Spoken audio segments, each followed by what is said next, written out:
qué significa la caída del monstruo y que eso no quede solamente en su captura, ¿qué debería de pasar? Sí, este es un dato interesante. Yo quisiera traer a colación algunas cosas que son importantes en este contexto. La caída de un actor criminal no significa el fin de su mercado. Voy a poner ejemplos. La caída de Pablo Escobar no significó el fin del tráfico ilícito de drogas en Medellín, como la caída del Chapo Guzmán no significó el fin del cártel de Sinaloa.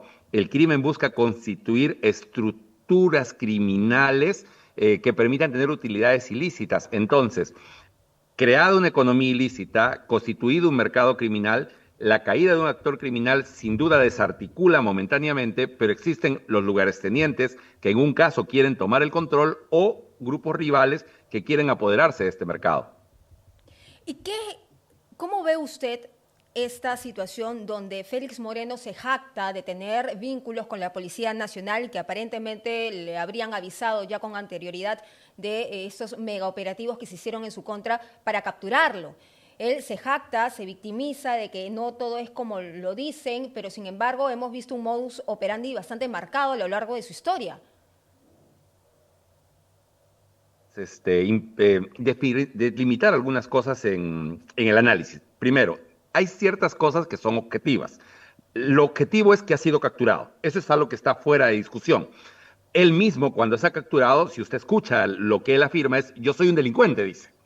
Y luego es lo que él dice. Este acto de él salir y decir que las autoridades colaboran con él y demás, lo ha hecho con anterioridad. Usted recordará, Mayra, que lo hizo, por ejemplo, cuando su madre es detenida. Lo que trato de decir es, hay que tomar con pinzas las afirmaciones de un actor criminal y además con pinzas en dos variables. No es que toda la institución que él incrimina colabore con él, si es que se da el caso. Si es que existe un caso así, puede ser el caso de un mal elemento, pero vuelvo al inicio. Lo objetivo y concreto es que ha sido capturado. Si existiera tal control que él afirma y demás, probablemente esto no se habría dado. Claro, y hay que analizar también el perfil de este señor, ¿no? A lo largo del tiempo, él ha sufrido también transformaciones físicas que lo han ayudado a seguir delinquiendo. Señor Corcuera. Caso extraño, es más común de lo que uno imagina. Los cambios físicos, tal vez uno de los casos, de los muchos que hay, el caso de alias Chupeta en el cártel del norte del Valle, en Colombia, que precisamente también migra al Brasil y se hizo una serie de operaciones, pero que finalmente fue capturado e identificado también. Sí. Hay que recordar también los inicios. Él empezó como un extorsionador callejero y luego empezó de esa actividad a formar prácticamente un imperio.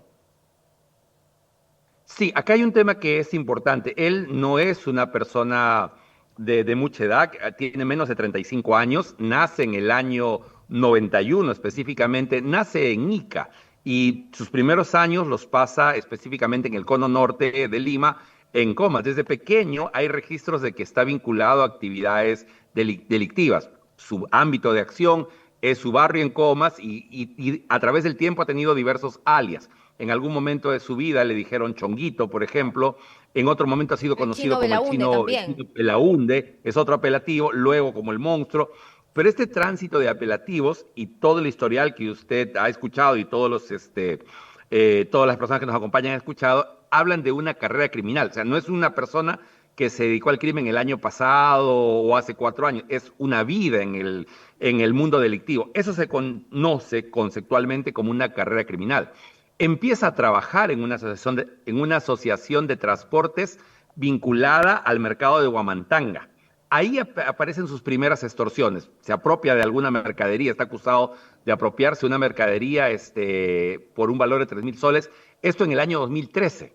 Es decir, él ya empieza, hay rastros y referencias de él desde hace más de 10 años atrás, y por el 2020 vuelve a hacerse aparecer en las primeras planas, pero esta vez por delitos relacionados a secuestro. La elaboración, la ejecución de un secuestro implica una acción criminal sumamente compleja. Implica la captura, la retención, la negociación.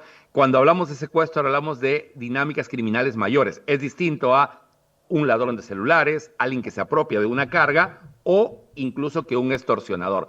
Poco a poco hemos visto cómo ha pasado de simples robos, de apoderarse de los bienes de un transportista o de comerciante, a pasar a secuestros, tráfico ilícito de drogas y bueno, y demás, ¿no? Es decir, es una carrera criminal la que ha transitado esta persona. ¿Y en qué países ha logrado tener presencia? Esto es muy interesante porque si uno escucha las declaraciones del general Conde, por ejemplo, o las declaraciones del comandante general el día de ayer, Sanabria, cómo ha sido necesario hablar con los comandantes generales del Brasil, de Paraguay, de Bolivia, para que presten apoyo en inteligencia, en investigación criminal. Nosotros vemos la captura del día de ayer, pero detrás de las capturas hay una serie de hechos que se han desarrollado para lograr hacerlo. Si usted ve, Mayra, y escucha cómo la prensa brasileña redacta el tema, hay un tema sumamente relevante. Si usted observa, dice, aliados del PCC conocidos como los pececitos. En efecto, la prensa brasilera le atribuye a este señor los pececitos. ¿Pero por qué pececitos? La organización criminal más importante en el Brasil es el Primer Comando Capital. El Primer Comando Capital es PCC. Sus aliados en Perú, según afirma la prensa brasileña, son justamente esta facción del monstruo, que son conocidos como pececitos, y por eso a este señor Eric Moreno Fernández le plantean este apelativo del pececito. El PCC, para que tengan referencias, es una organización criminal con acciones altamente peligrosas en América Latina y específicamente en Brasil, y que tiene interacción en el Perú relacionada al tráfico ilícito de drogas, específicamente a los derivados cocaínicos. El Perú, como todos sabemos, es productor de derivado cocaínico, es el segundo productor de hoja de coca a nivel mundial y por tanto de sus derivados. Cabe decir aquí, Mayra, que Brasil es el segundo gran consumidor de derivados cocaínicos en el planeta. He ahí el vínculo y no es menor observar que aliados del monstruo han sido detenidos precisamente en espacios de cuencas cocaleras peruanas. Entonces mejor dicho, habría abarcado y aumentado en sus horizontes, porque no solamente se habría dedicado a esta actividad delictiva como es la extorsión, sicariato, asesinatos por encargo, también narcotráfico. El crimen y las organizaciones criminales suelen constituirse, como han denominado diferentes autores internacionales, Peter Reuter, Gerald Albanés o demás, como corporaciones del crimen. Su objetivo es el dinero ilícito. Si para el dinero ilícito tienen que extorsionar, pues extorsionan. Si tienen que secuestrar, secuestran. Si tienen que dedicarse al tráfico ilícito de drogas, también lo hacen. No hay algo así como una organización criminal dedicada solo a este tema. Por el contrario, su diversificación es propia. Recordemos para todos quienes nos escuchan y nos puedan ver, Mayra, que la Convención de Palermo, dedicada al crimen transnacional organizado del 2000 precisamente, define la organización criminal como una empresa criminal. Y esto justamente porque el objetivo es el bien ilícito, el dinero ilícito.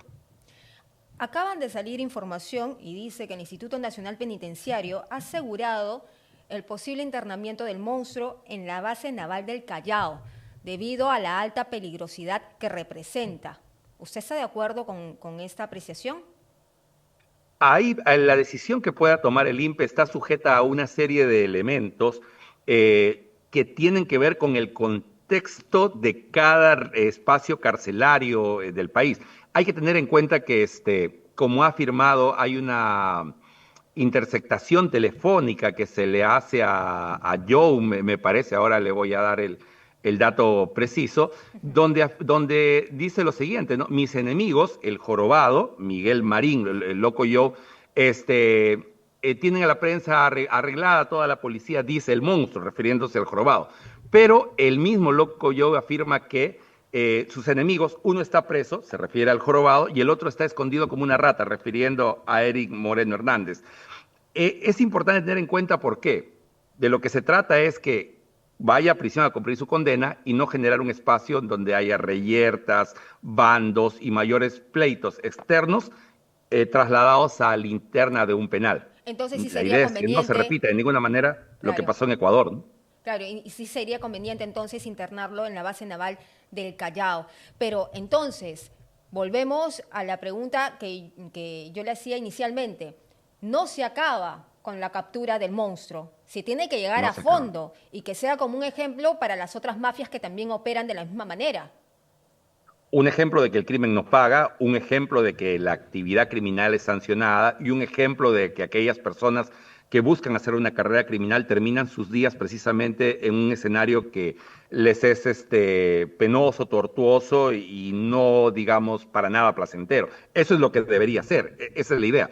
Pero el crimen no es un crimen que se concentra, Mayra, en un actor, es un tema de sistema criminal. Por Es eso, pero no decir, estamos preparados entonces, porque hablan de la captura, que sí es importante, pero el problema no soluciona el problema de fondo. Lo seguimos teniendo, extorsionan. En esos momentos en San Juan del Lurigancho hay una paralización de buses por la extorsión y las amenazas constantes hacia los choferes.